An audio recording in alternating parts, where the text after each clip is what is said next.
kandi abajije ati none nta mukobwa ngaha w'umumenyuzi yavuga ngo nta n'umwe rero uje umva barakwitegereza uvuze ukamengo ugomba gutwenge kandi uri kuvuga byo rero dola gushika no munsi ubu unye umumenyuzi dukorana acabwiye ati mbe murazi ko uyu muneze muri Don Bosco ega arabizi ibyo ariko aravuga c'est ça nibaza ko je réussi widefinisa nk'umucouturière bimeze gute jewe ubu unye ni definisa nk'entrepreneur muri dans le domaine ya couture yego d'accord 2 ans uri mu avocate wabivuyemo gute avant yuko mba umu avocate d'abord naragize amashuri ya droit ndaheza droit ndagenda muri domaine y'ibyo nigiye ndanakora n'ama entreprise abiri atandukanye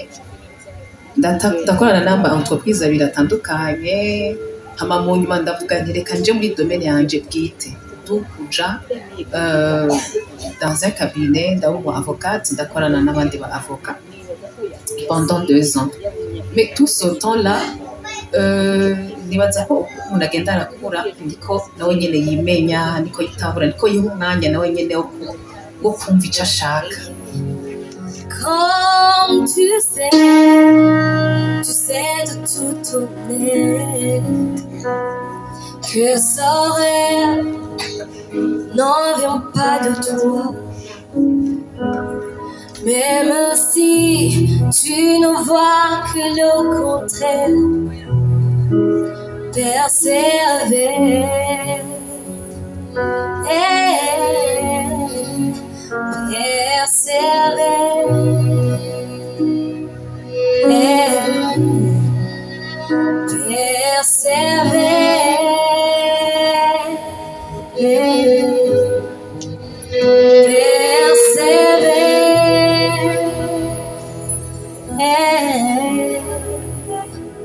persévérer, car sa parole elle s'accomplira.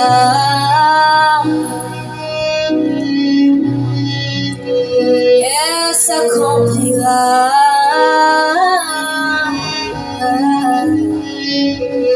Elle s'accomplira.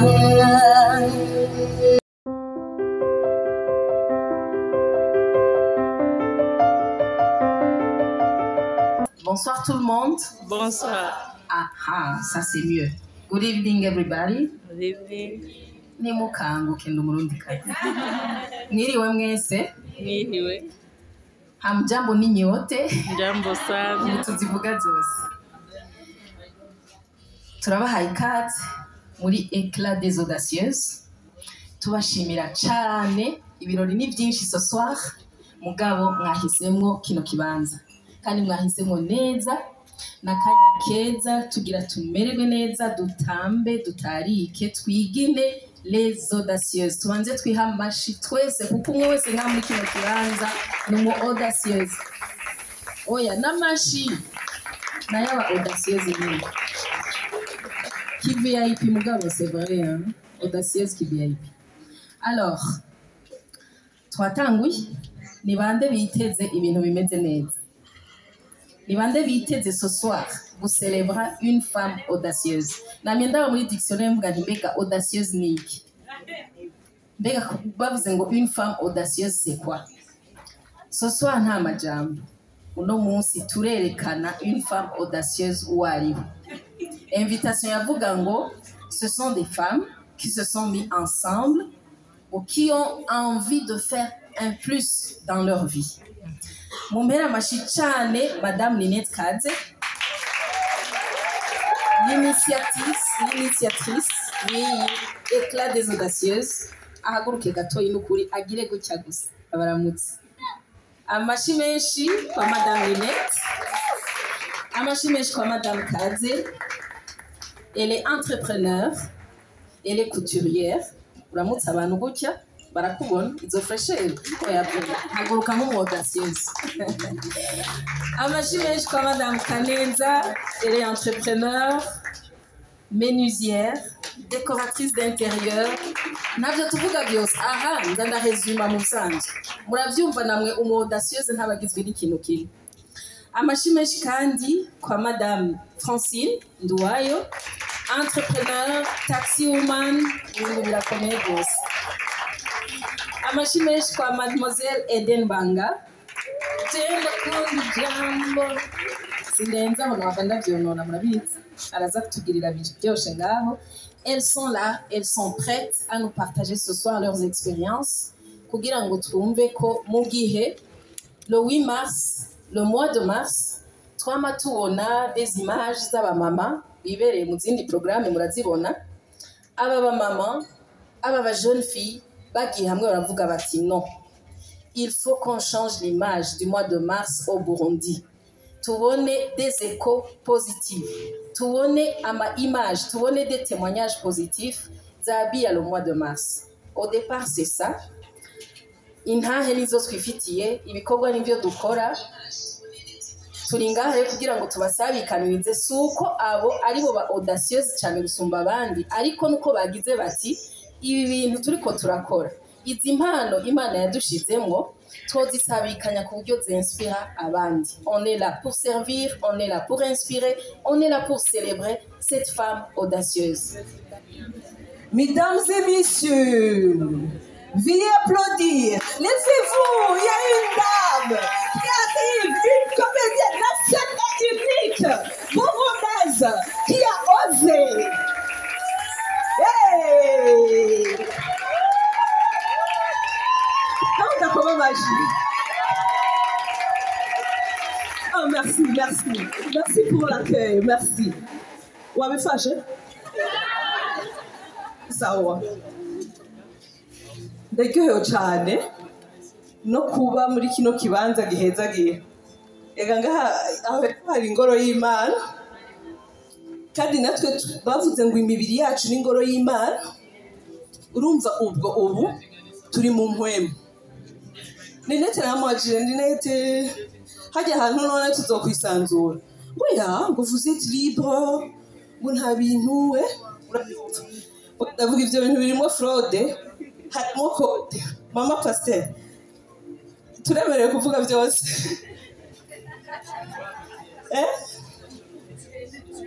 Uyu munsi rero ni umunsi mwiza w'abakenyezi, umunsi twibuka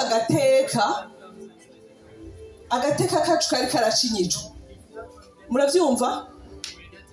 Rero uyu munsi ndabifurije mwese umunsi mukuru mwiza cyane. Kandi nukuri mwatoranijwe kuza ngaha tuze guserebra turaba ibindi bintu abandi bantu bakora kuko umukenyezi ni uw'agaciro. Umukenyezi ndavuga ko ari uw'agaciro. Kenyezi ni namwiza vraiment. Hari ukuntu Imana yamuremye iramuha ibintu vyiza murabibona. Je kera narakamisi niwo ndawe gutya je narakamisi. Muri Miss Burundi oya igihe cacu nta Miss Burundi zari. Turahuze. Ntazariho ariko narakanuka kamisi papa wanje yanyita ngo zaninka. Yaraharura inka ziya zose ubu mugabo anyita nganinka. Oya kandi ni vyiza kubera urumva umuntu ababoneye kwatagasa. Uravyumva? Je namambona nta mugore mwiza nk'umugore avyibushe vraiment. Abagore bonze murindire umunsi wanyu tuzowuvuga uturo tuvuga abavyibushe. Umugore avyibushe ni mwiza kubera umugore avyibushe n'umugabo we bamuravye aravuga ati jivyo nsuma ndabona aho bija.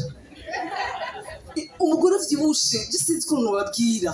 Abagore bavyibushe barafite n'ikintu c'icubahiro. Baravye. Abagore bavyibushe aje mu rubanza ubona protocol ije. Madame worindira tukuri intebe zibiri. Abagore bavyibushe banaduri ngaho udusavye lift. Ubona naho nyeni modoka ndaho madamu wari ngo yawerindira uje imbere. Turaba mère boss sawa. Abagore bavyibushe n'abatayeri ntibatwiba igitenge bagagikorera.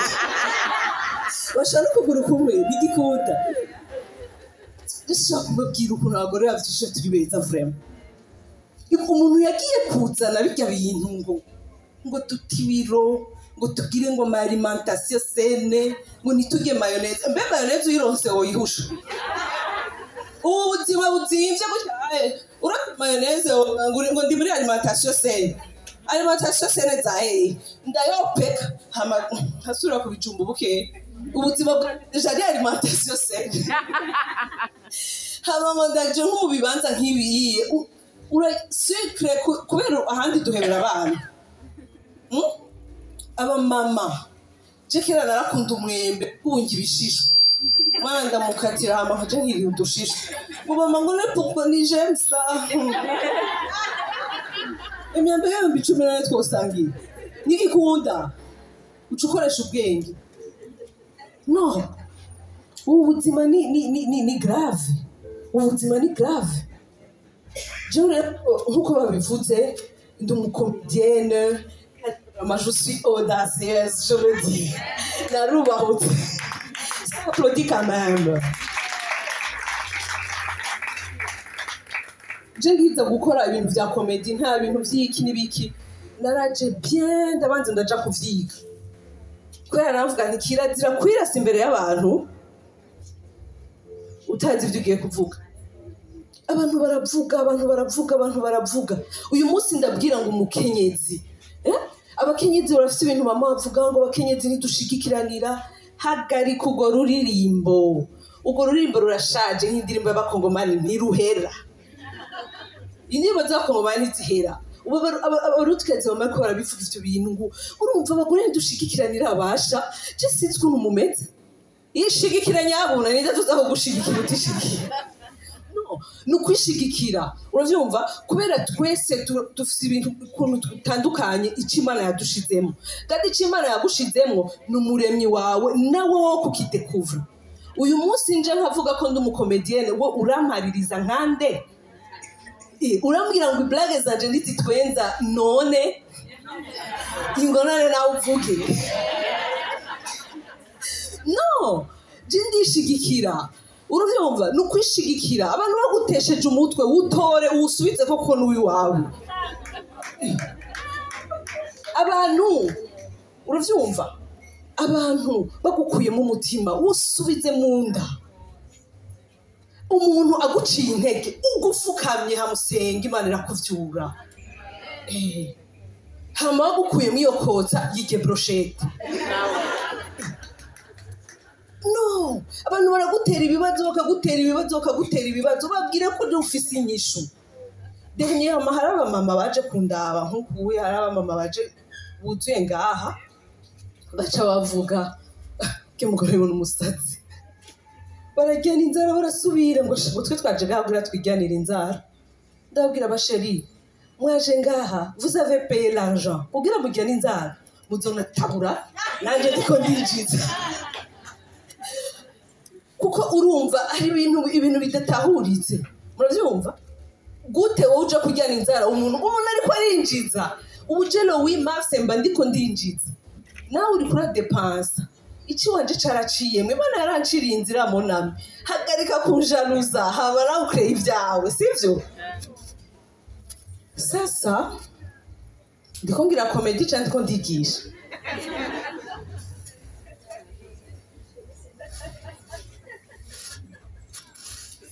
birancanga kubera ndakunda gutanga n'ama message abantu rege ubona ko kuraba gucyane ara base na distance ko mbere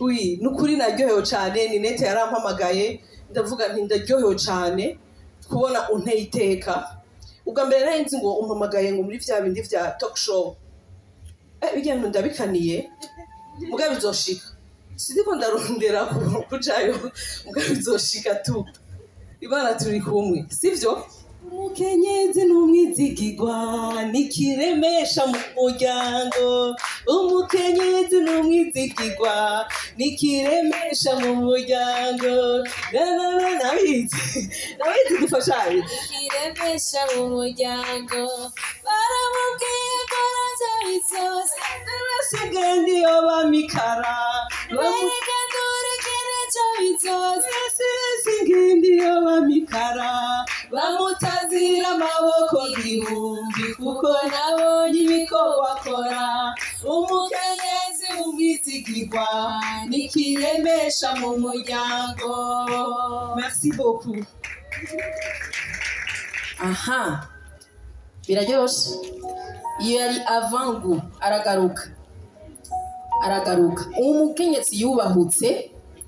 Abantu bose murazi mu Burundi la culture ivuga ngo umukenyezi ngo ategerezwa, ariko Madame Huguette aravuga ati no, iyi mpano Imana yampaye irashobora kuryohera abantu kandi ndashobora kuyicisha amafaranga. Hajya ntiyabivuze Huguette, warayabaye Mama Dangote kubera akanoti ka komedi, kuko izi mpano Imana yaduhaye yaziduhaye kugira ngo zitubere umugisha twebwe bene zo, zongere zibere umugisha abo tuba turi kumwe. Soko none turaba uno mwanya slam.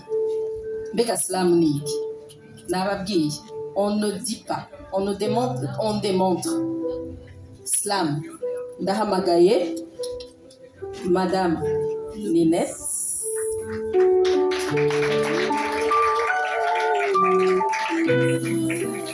Je ferme les yeux, je murmure en secret. Pardonne-toi, avance. Oublie ce qui blesse. J'ai porté mes erreurs comme des chaînes. Chaque regret, une ombre qui traîne. Des nuits longues à me dire ces fautes, ces chutes, ces mauvais choix. Tu n'es pas assez, tu n'es qu'une faiblesse. Tout un jour, j'ai osé. J'ai regardé mes cicatrices et j'ai admiré. La solidarité entre femmes, ma nouvelle philosophie, la garantie de notre survie. Main dans la main, on est plus forte.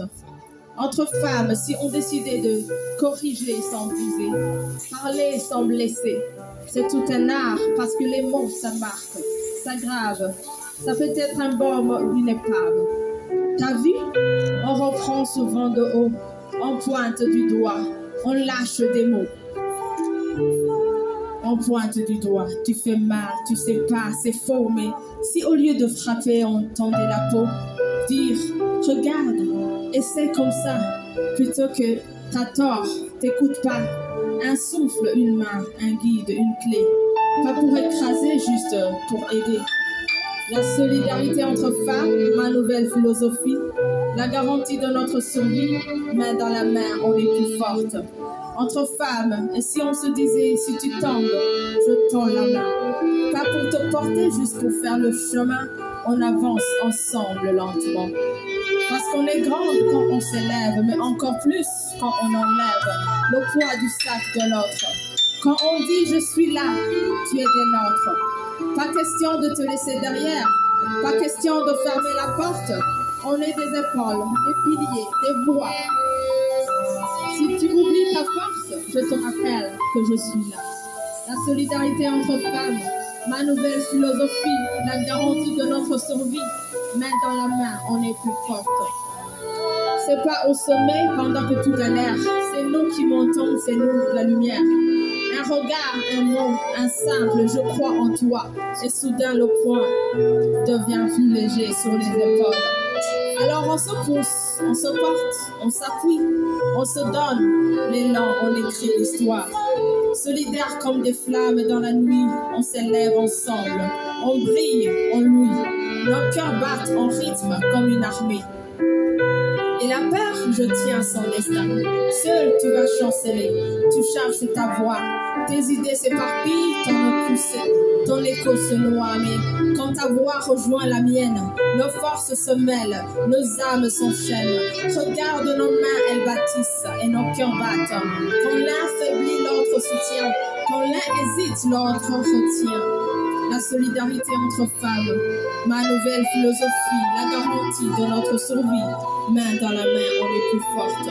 Parce qu'ensemble, on crée des routes, on fait du bruit, on brise les doutes, on soulève des montagnes, on touche le ciel. Alors, marchons, construisons mieux, laissons nos peurs loin derrière nous, car seul on avance peut-être plus, mais ensemble, on va plus loin. Plus solide. La solidarité entre femmes, ma nouvelle philosophie, la garantie de notre survie. main dans la main, on est plus forte. Merci.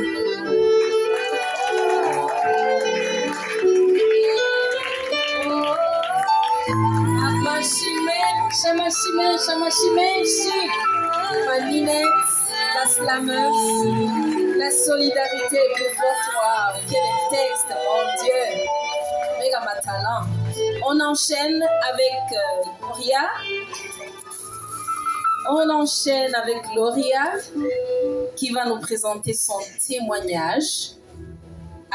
Yakira n'abamama beza bari muri entrepreneuriat zidasanzwe. Abamama bagize audace yo kureka ibyo bize mu ishuri kugira bakore icyo Imana yashize muri bo. Ariko Gogo arafise icyo abanza kutubwira. Bonsoir. Ni video témoignage yanje yabaye ngufi ariko iri inspirant. Je veux de tout mon cœur ko ikora ku ba maman, ku ba papa et surtout ku ba jeune fille kugira muze mugira abandi abatahashitse kuko ni ikintu kiri important sur les jeunes filles n'ubuzima babayemo pendant leur adolescence. Nagira ngire rero sabe muri ndabona byashitse. Enjoy.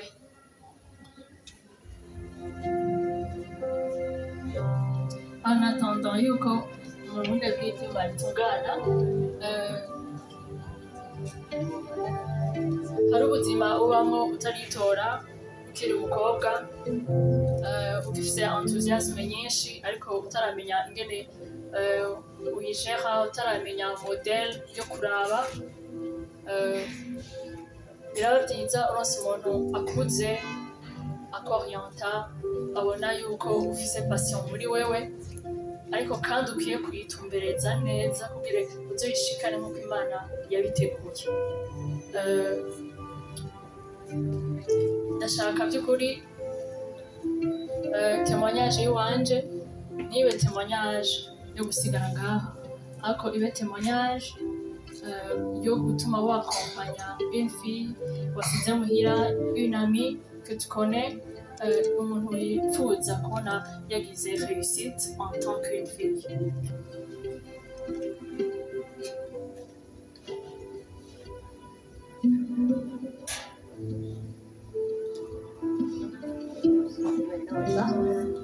Ku mazina yanjye nitwa Gloria Olimbere.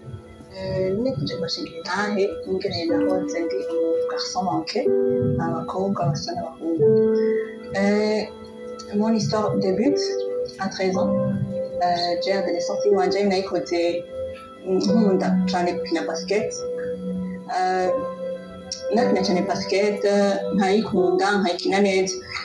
De là naronse abagenzi b'abahungu nikomparako turaba proche. Tubaye proche twaragumana tugatera inkuru. Hama tugatera inkuru des fois nkumva kwagira commentaire yuko abakobwa turi chip muri way yuko tudapoussa loin notre intelligence, ko tuvuga n'importe quoi turi kumwe. Mugabo ahanini yari genre vous ne parlez que des films, des dessins animés. Rero des fois nyine nkasanga n'ibyo bisobanuye kuko ndi kumwe n'abahungu on faisait des analyses tukarabya mukinyi ariko agira gutya na gutya niyagiye ku ashaka kugera ntabwo umenga c'est plus réel kwica ko turi kumwe n'abakobwa.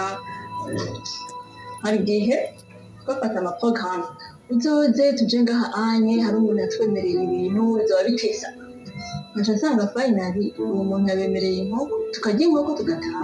Nkaca mvuga ati none naka ko ataje ngo yabona kandi wasigane nawe muti gusa abo yagumiye nawe muti kubera twari inkoko ego oh Jesus Christ. Cyangwa finalement byaje n'abati bavuga n'ibyo kuko facilement manipulable. C'est là yuko rero natangiye kwanka kwitwa umukobwa kuvuga ngo ati si nzo umukobwa bose azamuramyo image cyangwa atangura gukonia rero identité féminine.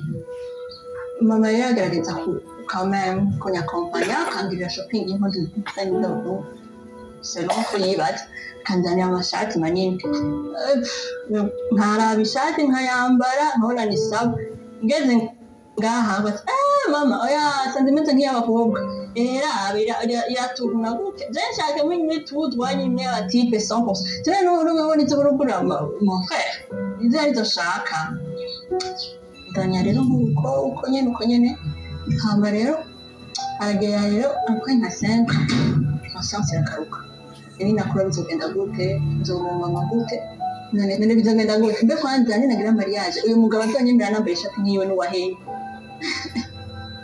I mean ndabona yuko nishize mu gasho hama dans notre temps kukuntu nagenda ndakura ngene ndaca ahandi hantu naraja ku ishuri nk'ahantu nagiye gukora archange nkabona umwana wa mbere aba ni umukobwa ça m'intrigue pas genre umukobwa n'abakobwa baba ba mbere mu ishuri hagiyemo akantu kandi je l'observais il n'était pas vraiment garçon manqué kandi yari ari calme mwicaranye yavuga imyikoze ibintu biri réel I mean ibintu byose nawe mu bakobwa ntacyo yari afise hama mu nyuma ndaja mu Rwanda naho nibona umwana wa mbere umukobwa la première de la classe une classe c'était une fille kandi 100% féminine alors je me suis dit qu'on y va yuko c'est pas toutes les filles mais toutes après rero mbonye yuko hari abandi bantu nabonye bari intelligente b'abakobwa naho rero naciye mvuga ati j'ai été convaincue ndavuga ati aha rero je veux être une fille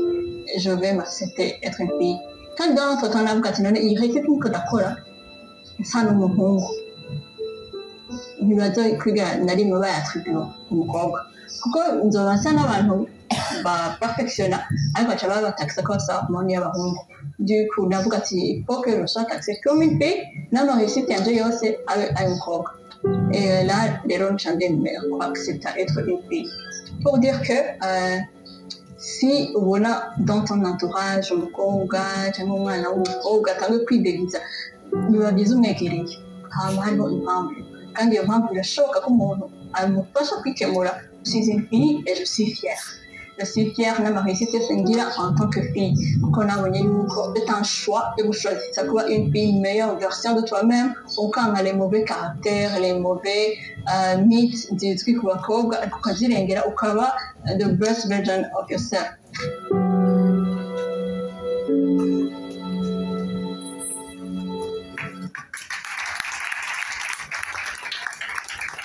Merci beaucoup. Mon moment, ma chère, j'ai été audacieuse.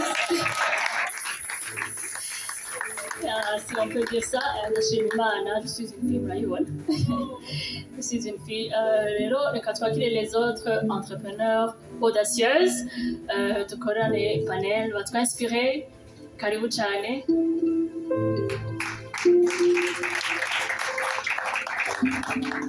Je vous présente Madame Cynthia, nous entrepreneur, officier compagnie, il y a menuiserie. Pour me la vache, c'est une audacieuse. Et je vous présente sa sœur, Kaz. Une audacieuse, Yoran avocate. Après 2 ans, elle a quitté. Maintenant, une couturière. Acclamez pour elle, s'il vous plaît. Turashaka de partager urugendo bagize ndahera kuri Madame Kaneza. Après 7 ans, twafashe umwanya wo kuganira. Après 7 ans de sa carrière de service, elle a abandonné akazi keza, yari salarié pendant 7 ans akazi keza cyane. Ama elle s'est retrouvée menuisière. Byagenze gute? Bonsoir tout le monde. Uko bivuze nitwa Kaneza Cynthia, menuisière. Yabivuze narakoze ahantu hama kazi karahera. Comment nabaye menuisière? Haraciyemo igihe. Navuga haciyemo amasezo y'ubuzima kuba umumama kenshi. Donc akazi kari kaheze abanye kuba umumama, murumva ko ntashomereye nacenja umukimama. Rero mpejeje kubyara abana babiri naribajije none ko je namwe ndi umuntu afite uducommerce afite amahera vraiment Imana yarampezagiye kuva mpejeje ishuri sinigeze nshomera jewe muca muvyumva nese amahera namenyereye kwigurira ibintu canke kudepensa. Et puis voilà, la question ikiraza none ko wahejeje ivya mbere ibikurikira n'ibiki. Iyo saison nyene c'est comme si Imana yari yamaze kuvyumva ko je ndi umukristo, sinipoza seulement des questions ariko ndabaza n'Imana ati none nkore gute. Iyo saison rero ico gihe twako turiga kuri église, pasteur aratwigisha ibintu byinshi bijanye nuko kuntu aravuga ijambo ngo biratangaje ugeneye ijambo womengo rirasanzwe uri gukorako. Yatanze exemple ngo murazi ngo ko umuntu ngo yagize hotel ngo yakoreshejwe n'Imana kuko yaje kureponda kuri besoin ya kavantara mu étranger ariko ararengana. Ndavuga vya vrai kumengo abantu bagira ama hotel kugira baronka amahera gusa. Mais donc sinabwiye honde contre ivyo bintu bibiri bijana. Cyangwa kwindi video uyu mudamu ariko avuga ngo mukenyezi Imana yarakurungikanye ikintu ngaha kwisi. Rero niwagenda hari umuntu azoba ahomvye ikintu kandi nawe ntuzoba washikanye ico wategeza gushikana. Ca ndatangura ndarondera ide kuko uri muhira usohotse hanze ubona vyinshi nifa kurondera ico kintu kikuganiriza wewe kuko deja pasteur yatubwiye ati si tu trouves un problème tu cherches la solution. Hama musumwe ndahura na monide je nako ndandaza agasupa telefone kundi muntu hama umuntu acavuga ngo no uje shaka support laptop et puis voilà je ndakaya kano kukraka kano rero nagize frustration mu gukorana n'umumenyezi. Amahera yanciriye kuko uno musi ndabizi nukuri yanciriye x5 amahera nayo kugakoreshako kandi mwese murabizi ujya mufunda amahera gucira ntuharira kuko ntavyutse. Et puis voilà kuva kera namwe ndi umuntu akunda kubrikola ndabikuye kuri mon père yari umu ingénieur civil yakunda kubikora utuntu na jewe nuko nyene elide ikiraza ati kwiki ntokwiga menuiserie c'est mon rêve yo kuva kera. Hama ja hanumba tubana na Don Bosco Buterere sinzi ko muyizi je ndiyandikisha ndabwira mu mahe ati urazi ko wari wampaye umutahe wa munsi ati rero umutahe wanyuma ugomba umpe ukwezi nzosaba kugora eda yose ndanamugora ni gupfa kwivugira gusa acha mwe ngushaka iki eje ndihira hariya kuri Don Bosco ukore nije mu menuiserie je ndagenda ndicara mu ishuri ndiga ndambara salopette. C'était saison ya mbere indyohera mu buzima nambaye salopette n'ibirato tuko turahatse. Wow, Orius ariko tubwire none wambaye salopette kwanza ugishika ku ishuri reaction ya mbere yabaye yagute?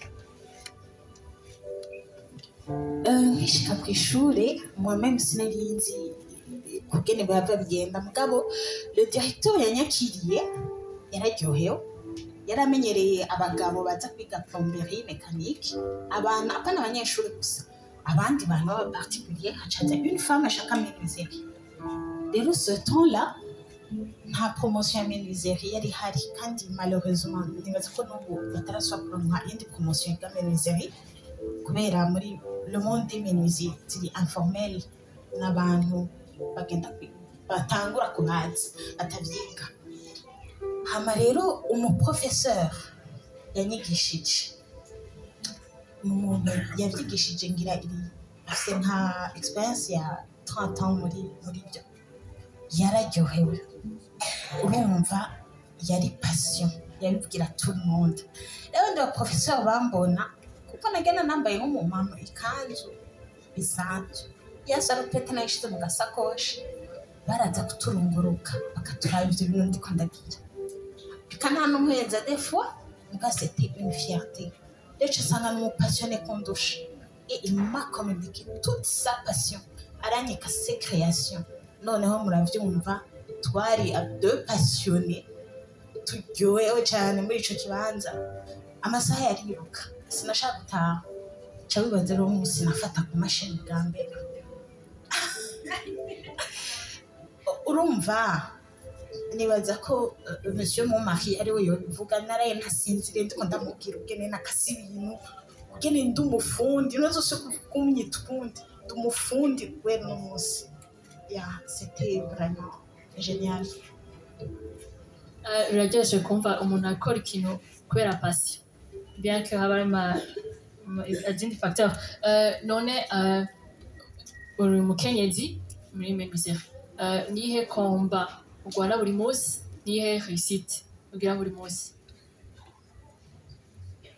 uno munsi mba narahejeje uhejeje ifo kuca ugenda kurondera ivyo bintu byawe bishira uno munsi hari ibyo nkora jewe ubwanje mugahe n'ibindi nkora na menuiserie kubera nta mamashini manini mfise kandi byinshi murabona nka placard kitanda ibi baho binini bijya bimashini navyo mfise rero nkorana na menuiserie le monde menuiserie n'abagabo gusa benshi n'abagabo nta mukobwa ndabona kandi abajije ati none nta mukobwa ngaha mu menuiserie avuga ngo nta n'umwe rero uje umva barakwitegereza uvuze ukamengo ugomba gutwenga kandi uri kuvuga byo rero de là gushika uno munsi ubu unye umumenuiserie dukorana acabwira ati mbe murazi ko uyu muntu yize muri Don Bosco ega arabizi ivyo ariko aravuga c'est ça nibaza ko j'ai réussi.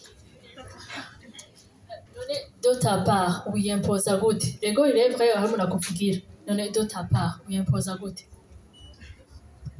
Jenny waza ko ikintu ca mbere gituma niyampoza ni les idées ni les designs nzana nibaza ko mubizi salamanje twese dufise turayizi naho ntarazi wawe salamanje mbo wayiguriye hahandi ndazi salamanje ufise rero je sinkora ije salamanje nzana une idée nouvelle ndazana design tugahindukiza tugakora ibintu ku buryo uwo menuisier kenshi dukunda gukorana iyo nje camubwira ngo mujya ngo ni wanaka ngo ni washobora ibintu byewe wenyene parce que menuisier bose ntibazi ibintu donc ntibazi bose placard hari umaîtrise placard hari umaîtrise kitanda hari umaîtrise salamanje nibaza ko mu bitahura rero jewe uyo niwe yashoboye bwa mbere yari impatient cyane mais namubwiye ati ni wakwana menshi nuko nta namwe utazoshika kuko ntituzigira dukora ikintu undi muntu yakoze. Merci ku mashini arinakemo muri kano kanya wo guha ministère ya menuiserie niki uba o révolution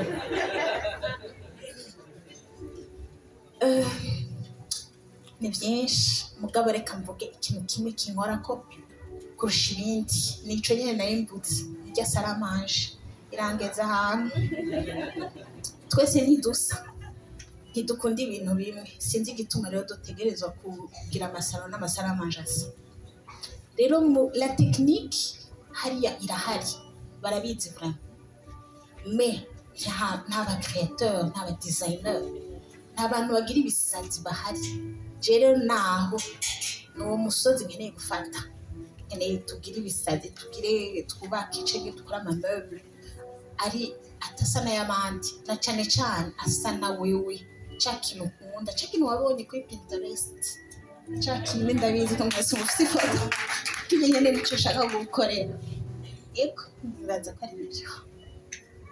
Merci beaucoup none utwo tuntu wazanye n'uduki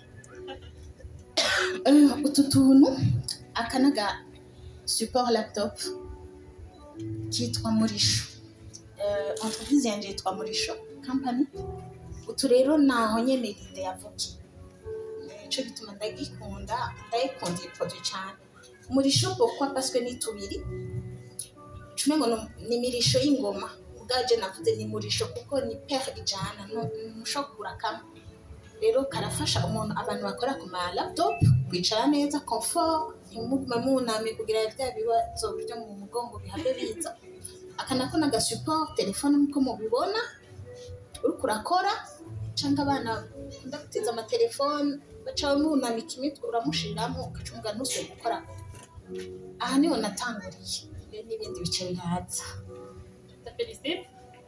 merci Mu kurangiza iyo parcours wakoze mu karere hari kiganjemo abagabo ni iki wobwira canke ni iki ubona abagore bakeneye kubwire bubahuke kwantrepreneur ibintu byiganjemo abagabo gusa jewe icyansunitse ni la passion iyo passion yo kubikora ya menuiserie parce que nkunda ibintu byinshi muri ibyo bintu si menuiserie gusa kandi ibindi ndazi ko nzovyiga ariko quelle est ta passion ni iki kikuvugisha ni iki kigukora ku mutima allez vas-y genda reka kuduhombesha ivy'Imana yashize duhe ivyo kuko nta wundi azobikora mu nzira ubikoramo ufite ikintu gikunda kugora abantu no kumva umengo ngo bakuzana ikintu gishasha oya urashobora kuzana isupport laptop isupundi ni solution nayo nyene kuko hari umuntu iyi design atamuvugisha ubwenge design yawe ikazobitesa kurusha rero ubahuka kandi J'aimais cyane tu avais pour cette femme vraiment audacieuse elle m'inspire cyane tu m'inspires beaucoup nagenda kubaze ngo mu bintu byose wavutse sinigeze numva blocage ya comparaison n'abagabo est-ce que birafatanye n'ingene wakutse wavutse mu muryango ego Jenny baza ko bifatanye kubera twebwe tuvukana turi abakobwa gusa nta comparaison murabyumva nta muhungu mukuru canke muto y'ibyo ashoboye n'ibyo adashoboye twigeze tugira mama wacu yakunda kutubwira ngo yamye yifuza kubyara abakobwa aca asanga n'ubu bakanyiriwe papa wacu nawe nyene yamye yifuza kubyara abakobwa gusa donc c'est une fierté ahubwo kuba Imana yarabishuye isengesho ryabo hama ikindi naco ndivuga ko umuvyeyi wacu papa wacu yamye atubwira ko atakintu na kimwe tudashoboye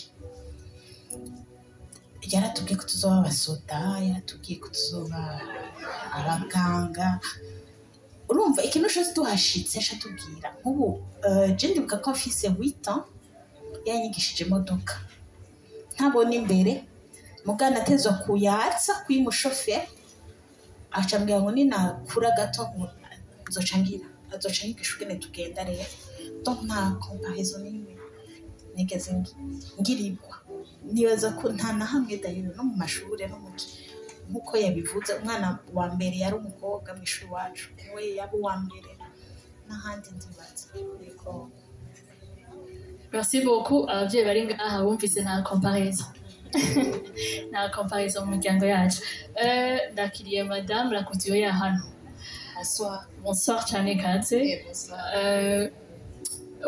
widefinisa nk'umucouturière bimeze gute jewe ubunye ni definisa nk'umu-entrepreneur muri dans le domaine ya couture yego d'accord 2 ans uri mu avocate wabivuyemo gute avant yuko mba umu-avocate d'abord naragize amashuri ya droit ndaheza droit ndagenda muri domaine y'ibyo nigiye ndanakora n'ama-entreprise abiri atandukanye ndakorana n'ama-entreprise abiri atandukanye hama mu nyuma ndavuga nti reka nje muri domaine yanje bwite kuja dans un cabinet ndaba umu-avocate ndakorana n'abandi ba-avocat pendant 2 ans mais tout ce temps-là nibaza ko umuntu agenda arakura niko nawe nyene yimenya niko yitahura niko yiha umwanya nawe nyene wo kumva icyo ashaka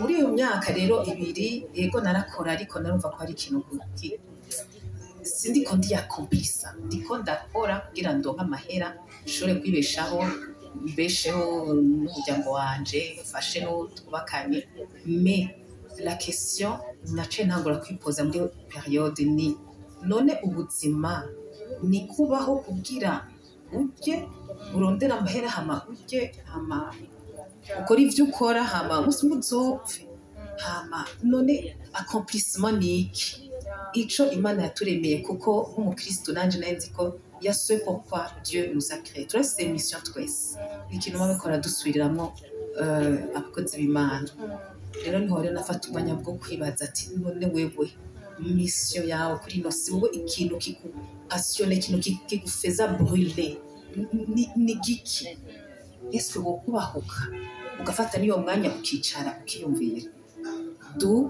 à un certain moment ndabisezera ndabivamo ndaja muhira gufata umwanya wo kwiyumvira before kuja muhira qu'est-ce qui te tracassait wari uri muri leta ya gute wari ufite amafaranga nari muri leta numva ntaryohewe sinari épanoui numva ntari mu kibanza canje numva ata muntu n'umwe ndiko ndafasha numva ndi inutile ndiko nkora ibintu ntakunda sindi vrai je suis fausse hama ndi mu kibanza kitarico iyo uri mu kibanza kitarico uravyumva nuko rero ndavuga ati uko biri kose jewe sinzokwiza imyaka 60 iri muri yo état mental iyo kutumva ndi mu kibanza canje uko biri kose il faut que avant mes 40 ans mba nitoye niko vyatangoye none uritoye none wumvise ko utegereza kuja mu kindi kibanza why kuba mu kutoya kwe kutabaye na misère quoi je ne peux pas ibintu vya kutoya mu vyamye binyanteresa cyane plus précisément je ndi muri couture y'ama accessoires d'intérieur les rideaux les coussinets les coussins ayo nivyo ngorana na mutonya wanje bari mu ma meubles mais hageze ko twambika intebe hageze ko tuja muri décoration d'intérieur nanje cana parisa muri ama rideaux muri ariyo vyinshi dukorana donc je domaine yanje ni ikintu naturel ni ikintu ushitse ahantu uvuga ati iyo twokongera kaka iyo rideau ibimeze gutya ni ibintu vyamye biri muri jewe kuva kera donc kubera baguma batubwira ati ikintu burya cawe ni ikintu cama kigufrapa ni ikintu ca mbere ushika ahantu ukaca nk'umustiliste n'aba ari ahantu n'aba ari ngira no muri anterema aba ari karaoke n'abantu bambara kiriya kirato sico vraiment genre irya shati siyo kwambara ni automatique ni ibintu bizuko nari ndakwiyumvira birebire donc ca ndaraba ndavuga ati burya domaine yanje niyi yego niho kuca rero byasunda nabisengera ndumva ko Imana ikirampamagarira ati genda vas-y va explorer genda wige yego hariyo kandi ukuri kuvuga ngo ikintu waremewe kiragukuta cher est-ce que c'est ton cas hariho prix wabirihiye ivyo bintu le prix kubera je quand même ndakuze gato umva à un certain moment usanga uri kuri compara n'abandi bantu mwagiranye iyo cursus yose ukavuga ati Imana yanje je nyene ndagiye kumutayeri abandi baratesa kora mu Nations Unies bagira iki est-ce que nzokwakwa kweli ariko ukagira umutima menyo uti ibi ni ibintu vyanje yego nk'ibitangura isamakute nyene bantu kumbaza ati vya vrai n'inzara bigutwayemo n'ukuri ico ukora umva kwa muri kuri sigura ego hari n'abanyanyanditse ko article bakora bavuga iyo reconversion professionnelle nagize muri Antika magazine mu ma commentaire vraiment barafashe umwanya kumbwira ariko uko biri kose umuhamagaro n'umuhamagaro ego comme yatubwiye ingene yize ingene bamwakiriye ku ishuri urumva ko ari ikiguzi nawe ntiyagize co kurepondre ama commentaire est-ce que wewe ku ishuri waja ku ishuri gute byari bimeze gute d'abord kugira jonje ku ishuri narabishatse ndabishaka certains moments ndiyumvira basha ntangurire he hama umunsi umwe bingwa mu matwi ndumva une personne qui avait une association afasha des femmes vulnérables babigisha gushona ndumva amakuru y'uwo muntu hama ndasaba contact ndamukontakta ndamubwira ni je nanje mwonyemerera mukanyakira muri iryo shuri arambwira ati oya nto bitahuwe twe dufasha femme vulnérable ndazo ndamubwira ni ukuri vulnérable par rapport à quoi ni je nuva ndi vulnérable kuko kubera hari ibintu nashaka kumenya ntazi donc nanje ndi vulnérable turaharira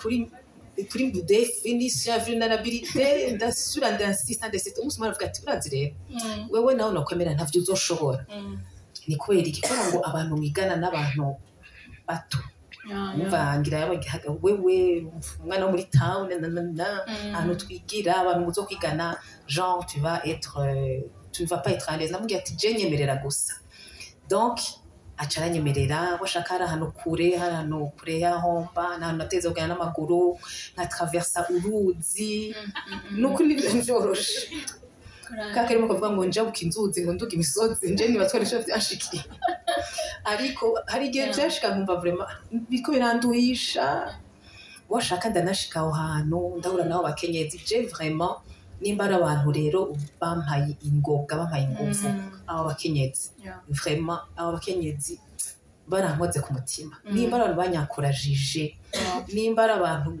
bambwiye ko bishoboka nibo nukuri est-ce que nihe marche ya mbere waronse uraba proud of abe kwiga kuri couturière marche ya mbere yanje naronse yari y'umuntu umugenzi wanje niwe yagize commande arambwira ati je maze iminsi ndashaka utuntu tw'udusakoshi tumeze uku twinshi aragira commande nini donc commande ya mbere yanje yanyinjirije 700,000 donc ico kintu caranyakohaje ndavuga vya bintu rero biro nk'amahera quand même kuko ego vraiment ari confirmation kuko ni n'utuzi duke ushobora kuronka 700,000 mu minsi 3 ngaha iwacu avec le parcours yose nihe caractère yabaye forge muri wewe caractère yabaye forge ni l'audacité ni mu kirundi kubahuka ego kubahuka na perseverance kuko ntivyanyohere kwiga vyarangoye cyane kwiga ivyo bintu birangora ariko à un certain moment de persévérer baranyakohaja les femmes nakubwiye baranyakohaja mais aussi no kubahuka kuva muri kintu kimwe kitajanye nta na hamwe antwa kutura namwe janye na dro nta na hamwe naho twogerageza filosofi kuva rero mu bico kintu gukasa numva ni kuja rero muri couture yabaye vraiment umva ni sinzi ko navuga ngo prise de risque ariko nari namuhoye Oritage. Naritage. Quel est ton plus grand rêve? Rêve yanje ico gihe nabwiye ko bagize un article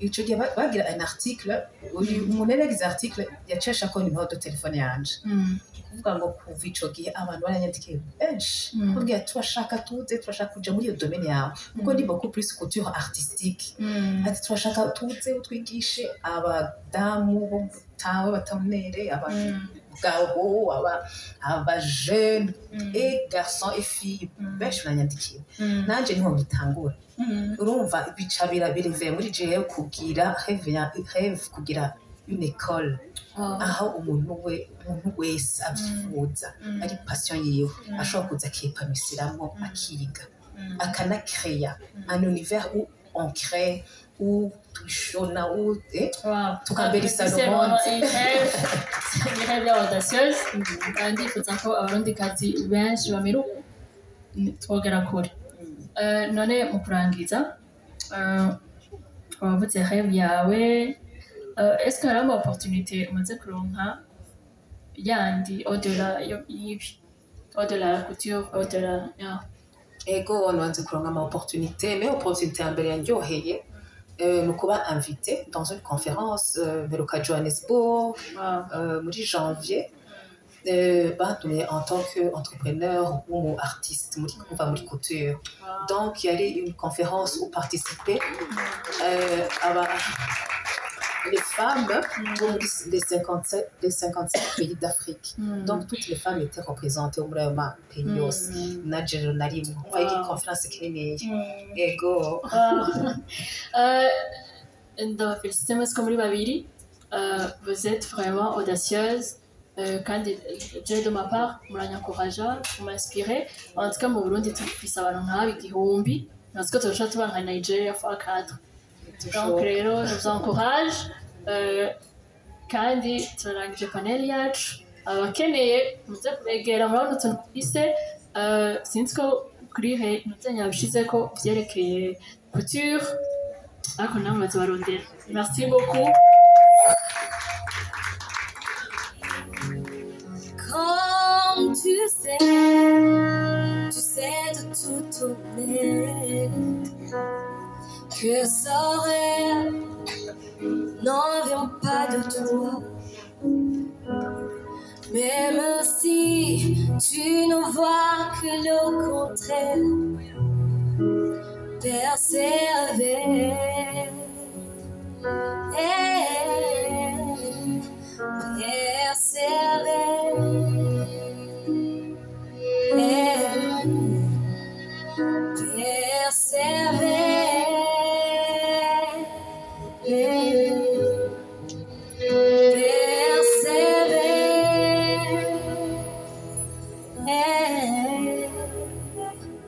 Persévère, car sa parole elle s'accomplira.